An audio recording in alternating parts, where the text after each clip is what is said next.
Welcome to KTV news.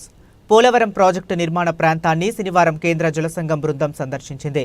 జలసంఘం సభ్యుడు Yogesh Paithankar, chief engineer HS Senegar, Polavaram project authority chief engineer Ramesh కుమార్లతో కూడిన బృందం ప్రాజెక్టును సందర్శించింది. పోలవరం ప్రాజెక్టులో జరుగుతున్న diaphragm wall, buttress dam, gap 1 పనులు, ఎగువ దిగువ కాపర్ డ్యాం, స్పిల్వేలను బృందం పరిశీలించింది. బట్రస్ డ్యాం, డయాఫ్రామ్ వాల్ నిర్మాణ తీరు గురించి జలవనరుల శాఖ అధికారుల కేంద్రం బృందానికి వివరించింది. నిర్దేశిత లక్ష్యం మేరకు ప్రాజెక్టు పనులు వేగవంతంగా జరిగేలా చూడాలని అధికారులను వారు కోరారు.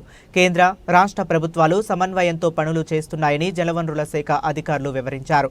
ఈ బృందం వెంట పోలవరం ఈఎన్సీ కె నరసింహమూర్తి, ఈఈలు డి శ్రీనివాస్, కె బాలకృష్ణ, డిఈలు అనిల్ కుమార్, శ్రీరామ్ పటేల్, మల్లికార్జున్, ఏఈఈలు Anil Kumar, Padmakumar, Suresh, Arun, Kumaraswamy, Polavaram project MEL GM Gangadhar, DGM Murali, Pammi, Pandey, Venkatesh తదితరులు పాల్గొన్నారు.